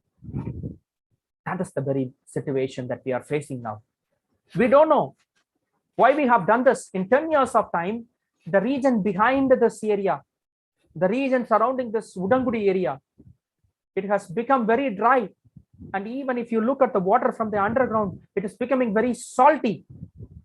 We have not done any research like David Hoover, nor we have read his researches. We won't even implement it. We take our strategy. We just take the votes into account. The politicians are looking for votes, and the government officials are looking for money, and the greedy public is also looking for the money, and we are ignorant to the water, and so we are facing this water scarcity in almost all the regions. Now if you go to that place, drink some water from the underground, you can see how salty it is. But once upon a time, it was a good region. And these are the words of David Hoover. He says that the Patangarai region is with the sand, and it is like a cotton which absorbs water, and it is like a funnel-like structure is existing inside the Patangarai canal, and there the sand particles are above that funnel, and whereby this area can absorb maximum amount of water, and the underground water can be replenished, and it can be made as a drinking water. He has one important note there. He says that if you have water on this water body for 1 year, it is sufficient for 10 next years to have drinking water in that area. We have lost all these content. If you look at those areas, now this is very, very alarming. The situation is very alarming. This is the canal which is going to Patangarai now. The entire area can be benefited by this canal, but look at this canal. This is the situation of this area now. The canal has been made very small, and the canal is flowing very small. Actually, we need much amount of water here. This has been taken in a very rainy day, and so we are getting such structures. But if you take that in a sunny day, you cannot get such a situation. This canal is almost dried up in all the sunny seasons. In our place, we know that we are having 10 months of summer and 2 months of winter. We don't have other seasons like autumn or spring. So for 2 months it will be flowing, and for the next 10 months it's dried up. We don't get much water. What we have done, and even if you look at it, this Patangarai region should not get water, and it's that much greedy, the surrounding regions. Because of the greedy nature of the people who are living there in the surrounding regions, they have made this kind of activities, and they have placed some locks and other dump. They have dumped some waste materials onto this canal, blocked the water not to get into it. They are ignorant that they don't know their underground water will be diminished if the water is not getting into the Pathangarai region. This is the actual situation we are facing now in almost all the regions. This is one case study that I have denoted. We are having many case studies from our area and from all the other areas. If you go now to the other areas, you can see that it is also possible for us to have such conditions. This is a cutting from 2019. In 2019, this was flashed in the news in a paper, Dinamani. If you look at this area, you can see there people have stopped the movement of water from Sarayanary area to the Pathangarai. We have changed to a great extent because of ignorance. We are blocking the water bodies. But actually, keeping water in the Sarayanary Kulam is not of any use, as per the words of David Hover. He says that we have to keep water in the Pathangarai region. But we are blocking the water which comes to the Pathangarai region. It's far away. Even though it is far away, this man, David Hover, has researched it to a great extent, and he has made a canal from the Meghnanapuram region to the Pathangarai and made the other canals to come from the Pathangarai region to Sarayanary. But not knowing anything, we have devised the canals from the Meghnanapuram to Sarayanary and then from Sarayanary to Pathangarai. Even now, we are greedy to stop water getting into Pathangarai. Who will be the loser? We are the losers. We are the losers. If Pathangarai region is not flooded with the water, then the surrounding region will be with the salty water in the underground. Who are ignorant? Politicians are ignorant. Government officials are ignorant. Academicians are ignorant. Scientists are ignorant. Even the common public is ignorant. We need to learn more about water for a good existence in this life. If we don't get water, we cannot live. Let me close with a small story that I can tell you. The story goes on like this. This is about a man who is moving with the bottles of empty water bottles on his back on a lonely desert. He moves on in a lonely desert. He looks at a small hut at a far distance. He don't know whether it is a hut or not. Moving on a desert, we can see some structures like this, but it may be a mirage. We don't know whether this is really existing or not. But when we move nearer, we can see. So he moved nearer and he found that it is a real hut which is existing. When he moved into it, his heart skipped a beat. He has seen one hand pump there, but he lifted the hand pump, made all of his strength to pump it out, but the water didn't gust out of it. He was weary, hard to save it, because his body is in thirst and his bottles are not with any amount of water. Soon he surfed that area. He found a bottle of water there, and the bottle of water was carefully corked at the top, and there was a small note hanging on the bottle. And he looked at that note.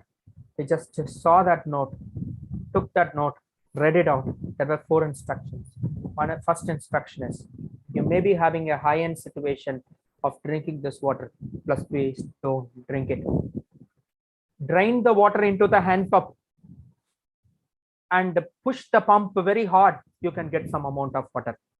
This is the second point. And third point goes on like this. The second point seems as if it is a foolish idea, but it works out. And the fourth point goes on like this.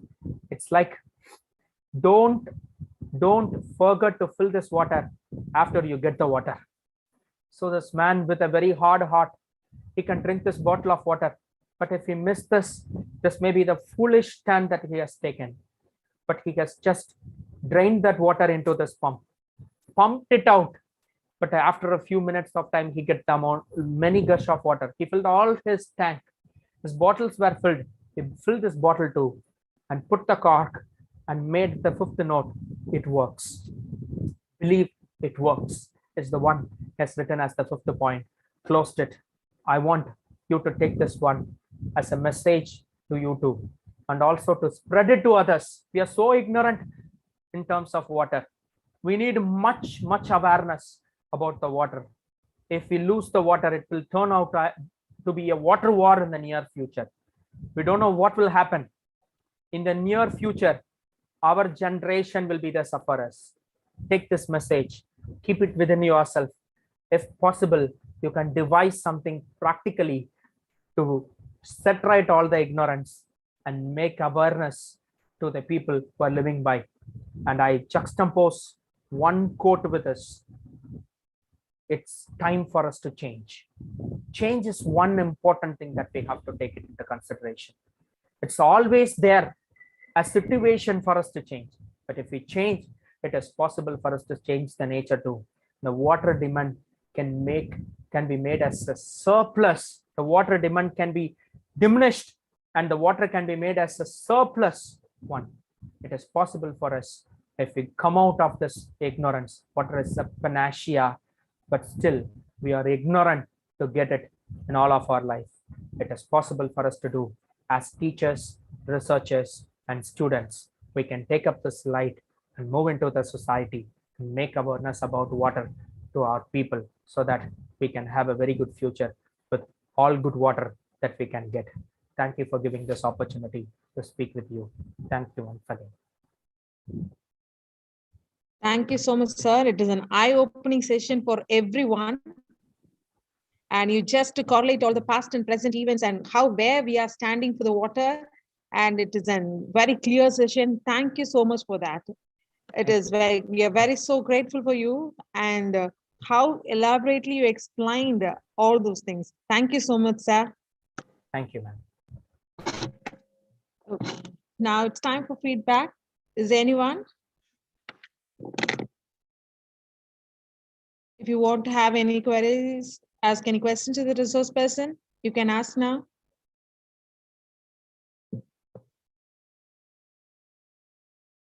Okay. Yes. Thank you so much, sir. Thank you.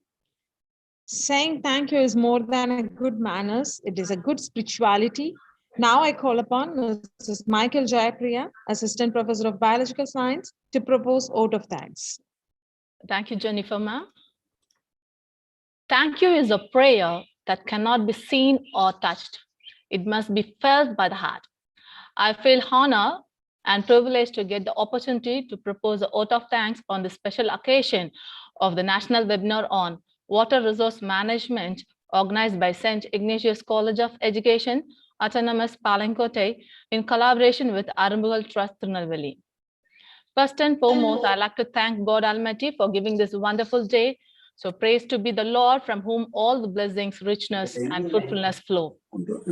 I feel privileged to extend my heartfelt thanks to our admirable and zestful secretary, Reverend Sister Gemma, who has motivated us to reach the zenith of excellence. Thank you so much, sister, for being with us today and participating in this webinar. Thank you, sister.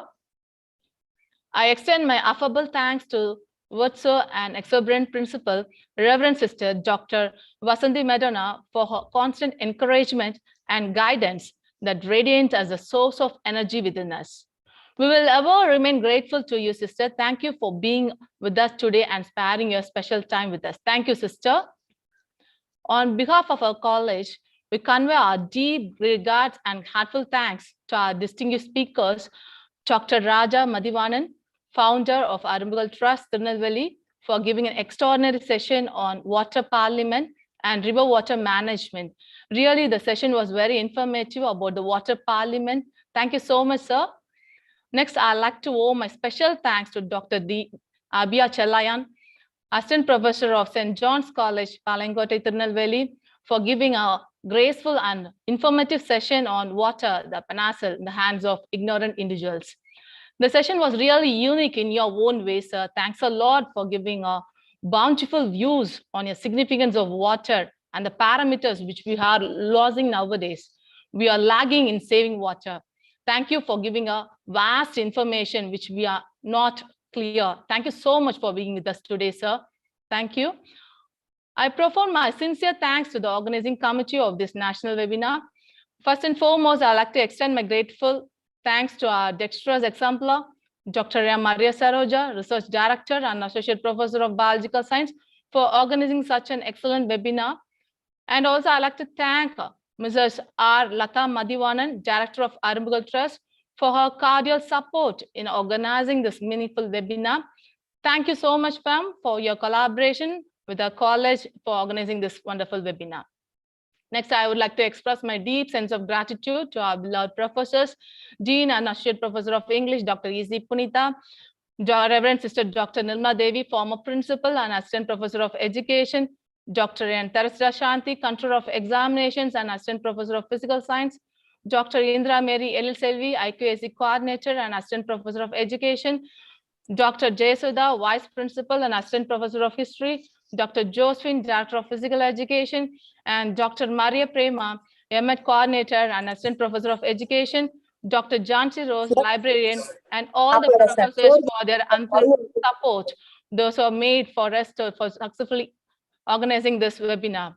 I owe my special thanks to Mr. Sebastian and Mrs. Roslyn for their unflinching technical and logical support for throughout this webinar. Thank you so much, sir, and thank you so much, ma'am. My special mention to Mrs. Jabashila Jennifer, Assistant Professor of Physical Science, for her Master of Ceremony throughout the webinar. Thank you so much, ma'am. I also thank our non-teaching staff members for their support and coordination. Now, I'd like to say a big thanks to our participants from various colleges and also the student teachers, those who are viewing in the conference hall. Thank you so much, students, for your active participation. Without you, this webinar won't be a prospering one. Thank you all. I thank all the student teachers who have participated overwhelmingly and making this event in a successful manner. Once again, I thank you all for your cordial cooperation. Thank you. Alone, we can do little, but together we can do so much. We hope this webinar will change your mind about the natural resource and promote a sustainable environmental future for our planet. Thank you so much. Dear participants, the feedback link has been posted in the chat box. You can fill the feedback form. Thank you, Priyam. Vote of thanks. And these two sessions are enlightened on the topic of water resource management. And we are ending this webinar by using this quote, save water and it will save you. Don't flush our plants, more valuable resources. Thank you each and everyone for your enthusiastic participations on this national webinar organized by St. Ignatius College of Education in collaboration with Arumbagal Trust. Thank you, everyone. Thank you. Thank you.